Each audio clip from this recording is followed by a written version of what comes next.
Информацию о том, что Дональд Трамп вел напряженный разговор с европейскими лидерами и призывал их оказывать давление на Владимира Зеленского, чтобы тот принял параметры американского мирного плана, публикует The Wall Street Journal со ссылкой на европейских и украинских чиновников, знакомых с ходом переговоров. По сведениям издания, президент США настаивал, что Киев должен проявить реализм в вопросе территориальных уступок и согласиться обсуждать линию прекращения огня в ее нынешнем виде.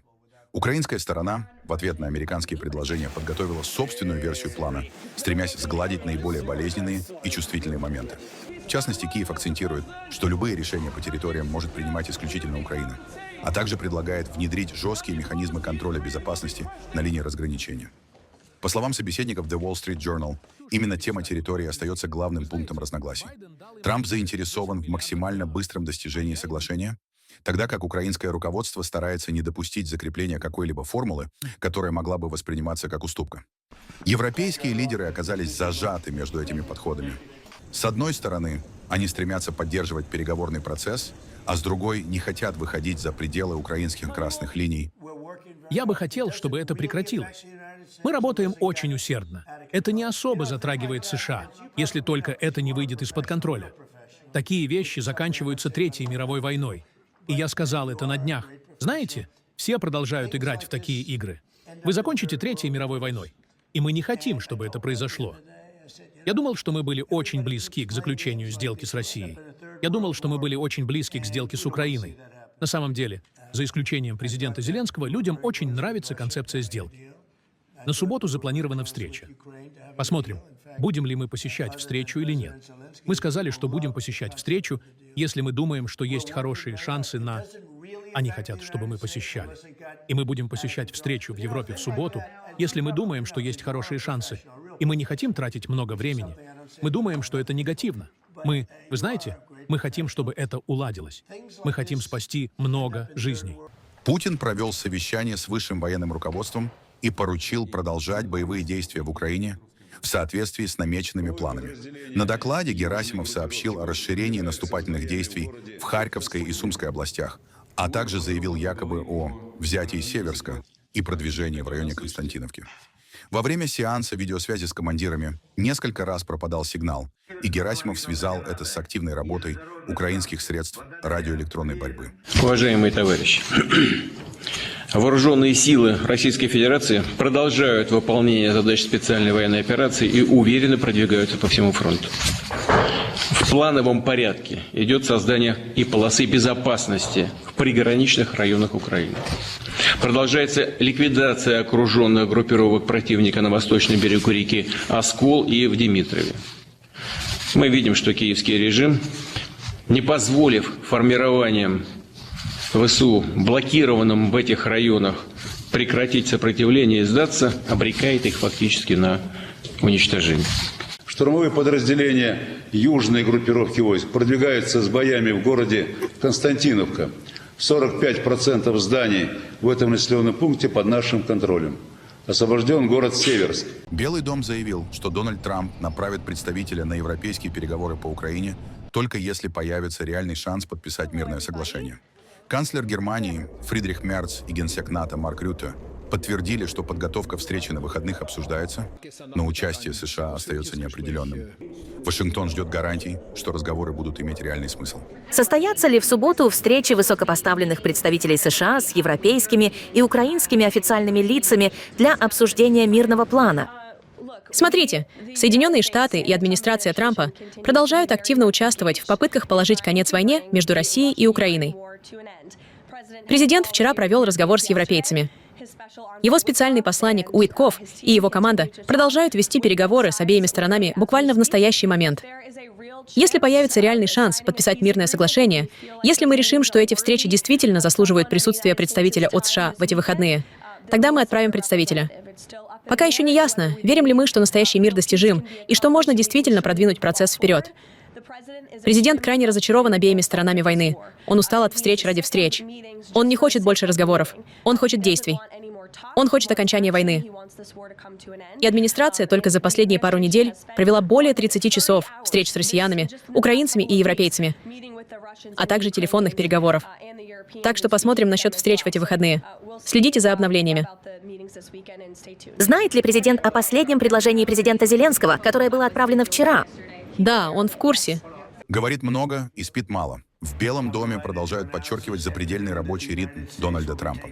Министр торговли Говард Лютник утверждает, президент спит всего 4 часа в сутки и даже поздно ночью продолжает обзванивать членов своей команды. Мы выкладываемся по полной. Президент спит меньше, чем я. Я сплю по 5 часов в сутки. Президент спит 4 часа в сутки и все время работает. Он звонит мне поздно ночью. Он хочет обсудить прошедший день. Он постоянно в процессе. Это самое впечатляющее, что вы когда-либо видели. Повышенное внимание привлекли и бинты на руке президента. Репортеры тут же начали строить версии, но в Белом доме уверяют, причина куда прозаичнее. Трамп просто слишком активно жмет руки. Президента уже несколько раз видели на публике с бинтами на руках. Не могли бы вы объяснить, с чем это связано? И во-вторых, на днях он написал в Truth Social, что блестяще прошел 3 когнитивных теста. Не могли бы вы уточнить, когда именно эти тесты проводились? Я могу ответить на это позже. Очевидно, сейчас у меня нет этой информации перед глазами. Президент на протяжении многих лет довольно подробно говорил об этом. Что касается бинтов на руке, мы уже давали вам объяснение раньше. Президент буквально постоянно жмет людям руки. Овальный кабинет, вот как вокзал Гранд Централ. Он ежедневно встречается с большим количеством людей, чем вы себе вообще представляете. Кроме того, он ежедневно принимает аспирин. Об этом уже говорилось в его медицинских осмотрах. И это тоже может способствовать тем синякам, которые вы видите. Владимир Зеленский сообщил о содержательной беседе с американской командой по одному из 3 ключевых документов будущего пакета — гарантиям безопасности. В обсуждении участвовали Марко Рубио, Пит Хексет, Стив Уитков, Джаред Кушнер, генералы Джек Кин и Гринкевич, а также генеральный секретарь НАТО Марк Рютте. Зеленский подчеркнул, что активное участие США на разных уровнях важно и для завершения войны, и для недопущения нового российского вторжения, напомнив о провале Будапештского меморандума и необходимости четких механизмов реагирования партнеров. Стороны договорились ускорить работу, чтобы в ближайшее время выйти на конкретные параметры будущих гарантий безопасности. Позже прошла видеоконференция с коалицией желающих с участием Эммануэля Макрона, Кира Стармера, европейских союзников и представителей Киева. Главный акцент сделали на текущей защите Украины и предотвращении новой агрессии России. При этом оборонная помощь остается приоритетом, а система гарантий безопасности должна быть жесткой и согласованной с США. Следующий этап обсуждений намечен на 15 декабря в Берлине, где Макрон и Стармер проведут встречу с канцлером Германии Фридрихом Мерцем. Около часа назад у нас состоялась беседа с американской командой о возможных гарантиях безопасности для Украины, и мы работаем над рамочным документом, который должен быть достаточно сильным, чтобы действительно работать. Мы считаем, что этот документ должен быть одобрен Конгрессом Соединенных Штатов. Это означало бы реальные, прочные, юридически обязательные гарантии безопасности для нашей страны, и они должны реально выполняться. Вчера мы также говорили с американской командой об экономическом соглашении и о том, каким может быть участие США в восстановлении Украины и послевоенном развитии. Также вчера мы направили американской стороне обновленную версию рамочного документа, над которым работали. В нем содержатся 20 ключевых пунктов. Они могут стать основой для всего. Мы готовы работать с президентом Трампом в любом формате. И если президент Трамп все чаще говорит о выборах в Украине, хочу сказать это очень откровенно. Мы можем попытаться провести выборы. Украина не прячется от демократии, но для того, чтобы выборы были возможны, должен быть компонент безопасности. И больше всего в этом может помочь Америка. Если сейчас возникает необходимость в выборах, должно быть прекращение огня, по крайней мере на период избирательного процесса и голосования. Евросоюз усиливает давление на Бельгию. По данным политика, премьеру Александру де Веверу пригрозили фактической политической изоляцией по аналогии с Виктором Орбаном, если Брюссель не одобрит конфискацию российских активов для поддержки Украины. Утверждается, что в случае отказа Бельгии участвовать в переговорах, ее позицию просто перестанут учитывать. От игнорирования контактов до фактического отстранения от обсуждений бюджета ЕС на 2028-2034 годы, тогда как через неделю должен пройти ключевой саммит по так называемому репарационному кредиту. Бельгия до сих пор блокировала передачу российских активов, замороженных в Euroclear, настаивая на четких юридических гарантиях. Однако дипломаты ЕС считают, что вероятность компромисса остается высокой. На текущей неделе запланированы 3 раунда переговоров. Параллельно Еврокомиссия выстраивает резервные сценарии. План «Б» предполагает выпуск общего долга ЕС, который уже встретил сопротивление Венгрии, а план «С» — предоставление помощи Украине за счет ресурсов отдельных государств, что грозит серьезным расколом внутри Союза. На фоне этих споров Украина в 2025 году сталкивается с ожидаемым бюджетным дефицитом почти в 72 миллиарда евро. И без внешнего финансирования Киеву придется сокращать государственные расходы уже с апреля. Евросоюз запускает механизм долгосрочной заморозки российских активов, создавая юридическую основу для их использования в поддержке Украины. При этом Бельгия подчеркивает, решение должно быть абсолютно законным и безопасным. Хотя сам принцип того, что Россия должна заплатить за войну, уже никто не оспаривает. При этом в российском МИДе заявили, манипуляции стран ЕС с замороженными российскими активами не останутся без ответа. Украине нужна непоколебимая поддержка, и Россия действительно должна заплатить за войну, за несправедливую войну и агрессию. Замороженные активы должны быть использованы для этого. Вопрос, конечно, в том, что сегодня у нас, как у ответственных политиков, есть определенные опасения. Очевидно, что мы оцениваем уязвимости, юридические и финансовые риски, связанные с предложением, которое лежит на столе. Нам нужна юридически обязывающая схема, и это главное. Конкретные шаги будут определены, когда появится финальное предложение. Надеемся, на заседании Совета на следующей неделе. Еще раз повторю, что любые махинации с российскими резервами со стороны Европейского Союза и со стороны его подельников, кстати говоря, тоже, разумеется, не останутся без жесткого ответа с нашей стороны. Ответственность за все негативные последствия для мировой экономики будут нести инициаторы данной мошеннической схемы. Мы рассчитываем, что и на Западе многие объективно расценивают реальность и эвентуальные последствия экспроприации Еврокомиссии чужих суверенных резервов.